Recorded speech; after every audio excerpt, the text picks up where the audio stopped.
Bem-vindo ao canal escatológico.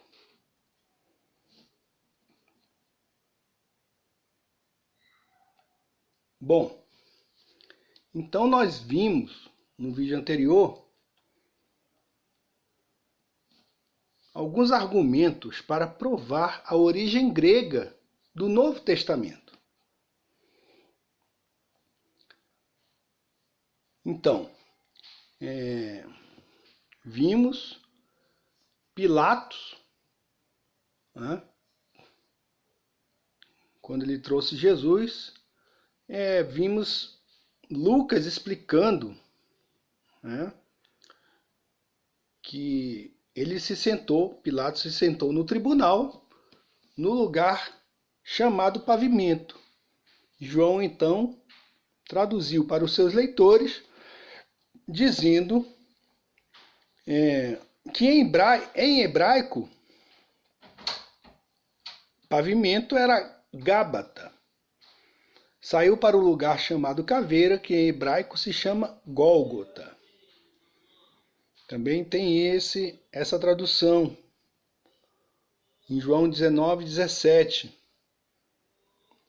E que nessas duas frases, João primeiro dá o significado delas em grego e depois mostra a seus leitores como os judeus chamam esses lugares em hebraico. Então, pessoal, se os leitores de João fossem judeus, fossem hebreus, seria até ridículo o autor tentar explicar o significado destes lugares para eles. Mas, na verdade, como vimos, João escreveu em grego para leitores de nacionalidade grega. Lucas também lançou mão desse artifício quando escreveu a seu amigo grego Teófilo. Em Atos 1:19 está escrito: "E tornou-se isto conhecido de todos os habitantes de Jerusalém, de maneira que na própria língua deles, esse campo se chama Acéldama, isto é, campo de sangue." Lucas distingue as pessoas de Jerusalém por chamar os judeus de eles, na própria língua deles. E em seguida dá o significado aramaico do campo de sangue, isto é, Acéldama. Até aqui nós temos visto que todos os 5 primeiros livros que compõem o Novo Testamento foram escritos em grego. Os destinatários destes livros não entendiam o hebraico. Por isso, muitos nomes próprios da língua hebraica ou aramaica precisaram ser traduzidos para o grego. Também existe distinção entre os povos do qual se fala, judeus, e para o qual o escritor está escrevendo, gregos. Isso também fica muito claro. Portanto, as evidências cumulativas provam sem sombra de dúvida que esses livros foram escritos em grego e não hebraico ou aramaico, porque estamos considerando aqui o pano de fundo daquilo dos livros que foram escritos. Não apenas o texto, mas o contexto. Então, se você for escrever um e-mail, né, você vai escrever um e-mail aí para os alemães ou para os americanos, né? Digamos aí que você vai escrever um e-mail para... vejam só um exemplo bem interessante. Minha mulher precisou aqui pagar um exame que vai ser feito na Alemanha do filho dela. E eles pediram lá para que se escrevesse em inglês. Então o e-mail, a comunicação feita em inglês, certo? Que apesar de eles falarem alemão, a gente poderia escrever em alemão também. Mas eles pediram que os e-mails, a comunicação fosse feita em inglês. Porque o inglês é a língua universal. Assim como o grego koiné, no qual foi escrito o Novo Testamento, era a língua universal da época, a língua do comércio, a língua, né, onde as pessoas se comunicavam em grego koiné, o grego comum. Então, nós poderíamos, né, até escrever em português. Ela poderia escrever em português. Ou em alemão, porque eles são alemães. Entretanto, a língua franca, né, é a língua inglesa. Essa é uma das razões também que Deus permitiu aos autores do Novo Testamento escrevê-lo em grego. E Paulo, ele procedeu da mesma maneira ao redigir suas cartas às igrejas ou pessoas individualmente.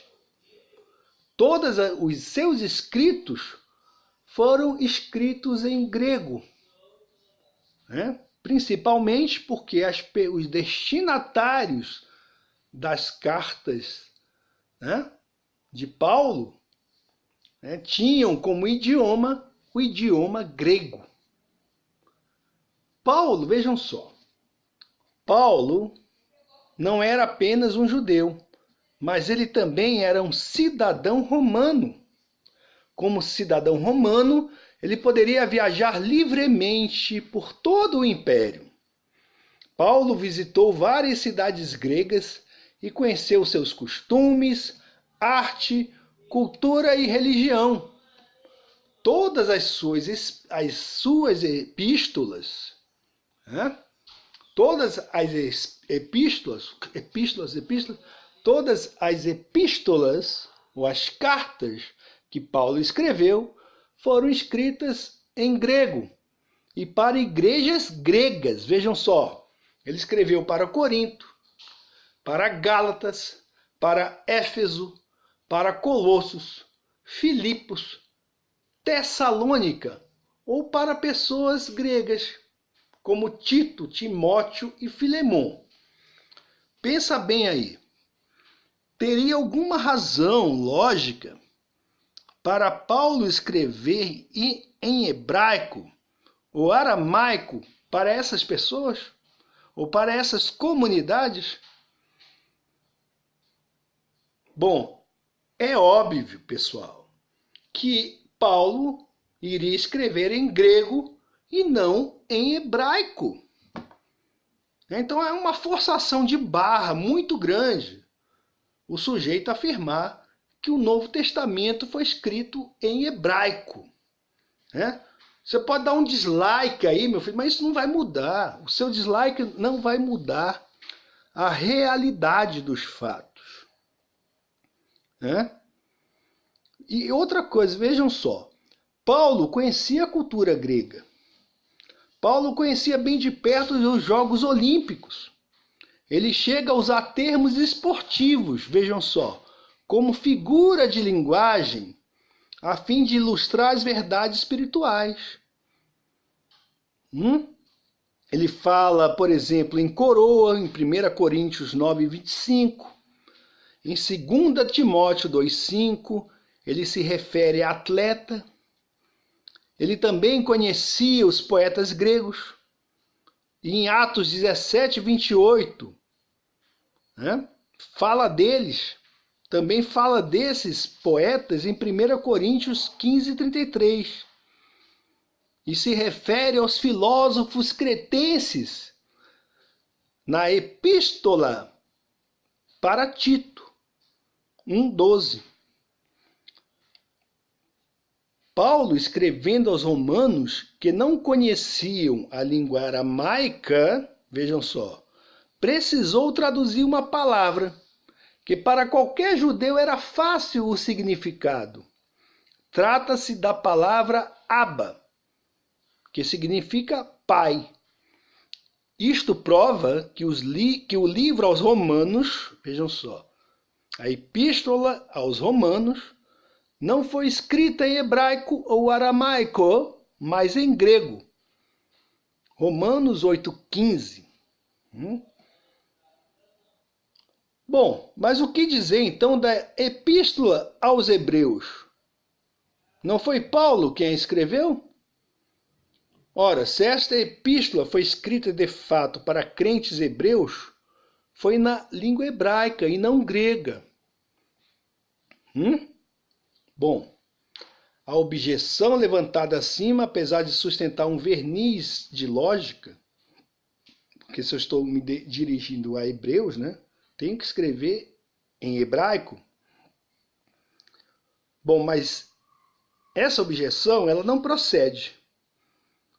Primeiro, a epístola aos Hebreus é anônima.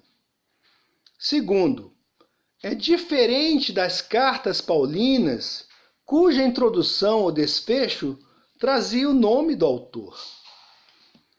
Terceiro, não sabemos quem são os seus destinatários. Quarto, apesar do Velho Testamento ser citado em abundância, vejam só, todas as citações são oriundas da Septuaginta e não do texto masorético hebraico. A Septuaginta era o Velho Testamento em grego. É claro que seus leitores, se não fossem gentios, vejam só, eram judeus helenizados que conheciam o grego. O certo é que todo o livro de Hebreus foi escrito em grego para judeus que falavam esta língua. Agora, a maior prova de que o Novo Testamento foi escrito em grego está no próprio texto, ou nos textos que existem. Quer dizer, nos próprios manuscritos do Novo Testamento, que é uma prova esmagadora a favor da origem grega do Novo Testamento. E esta prova são os milhares de manuscritos antigos. São mais de 5.000 manuscritos do Novo Testamento descobertos pelos estudiosos. Todos estão escritos em grego. Não existe nenhum em hebraico. Isto é para quem tem um mínimo, né, de entendimento.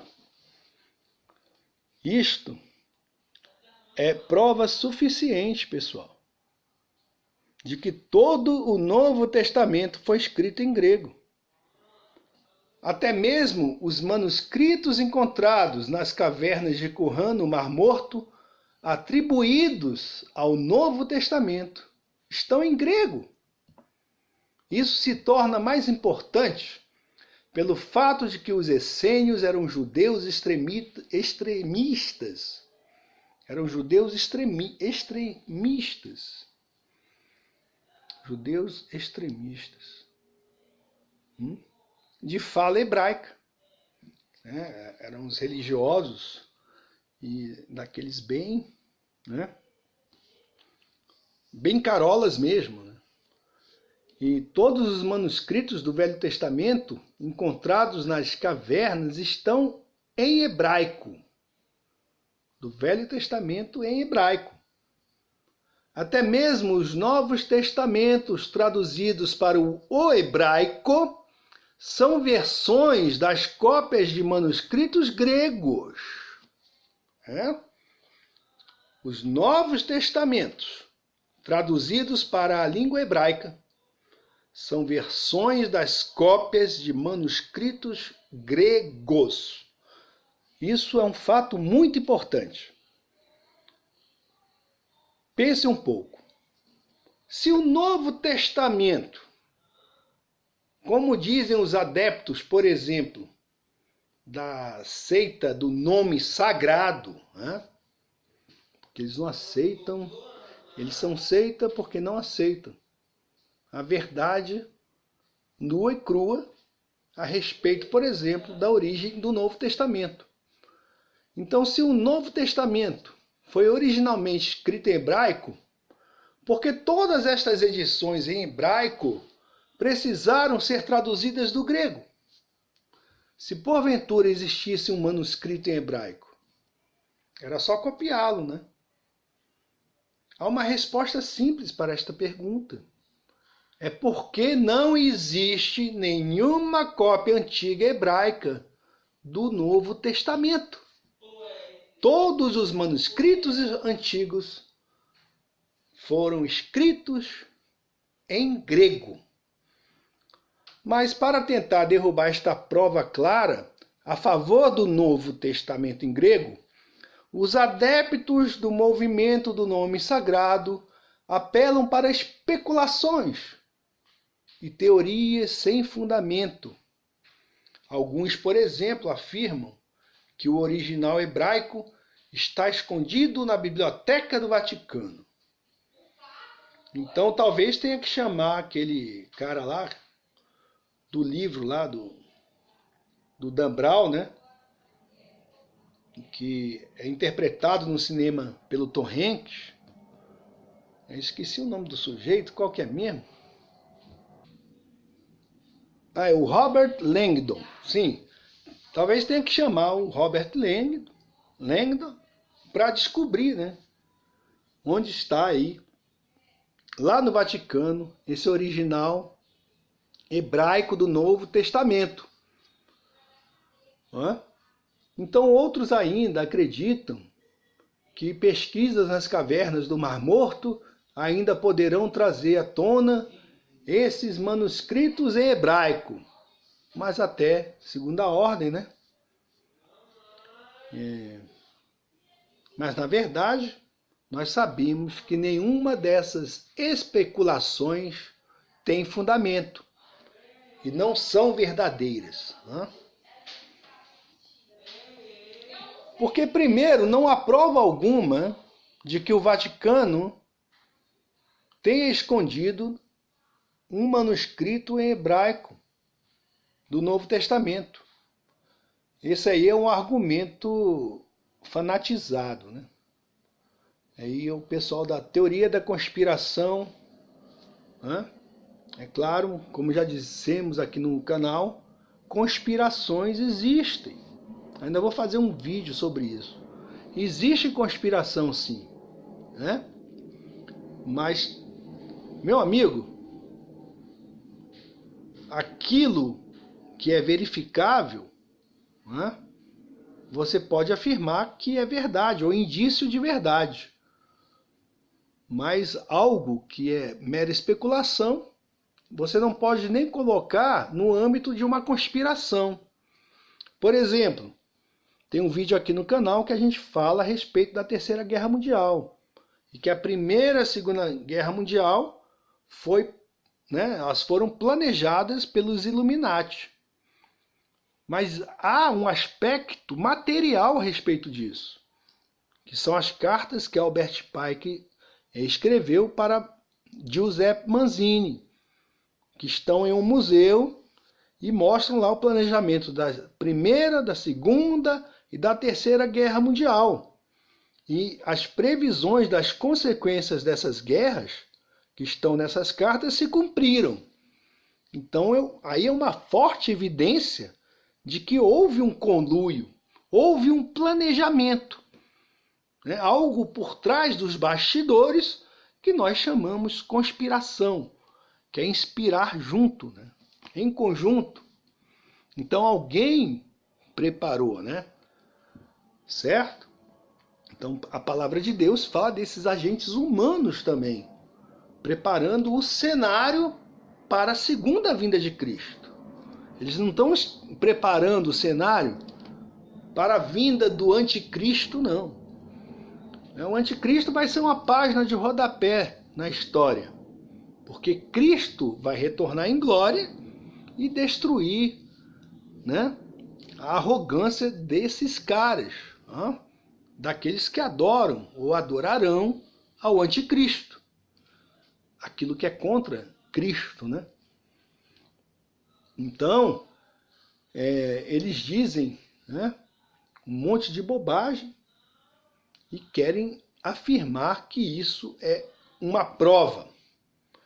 As pesquisas dos manuscritos do Mar Morto nas cavernas de Qumran já terminaram e não foi encontrada nenhuma ligação entre a seita essênica e Jesus Cristo, como especulavam alguns, e muito menos manuscritos do Novo Testamento em hebraico, como delirantemente sugerem outros do movimento do nome sagrado. Sendo assim, este movimento sectário labora em grave erro ao persistir numa tese que me parece ser o fundamento de tudo, né? Uma tese que não tem o mínimo fundamento, nem na Bíblia ou na história.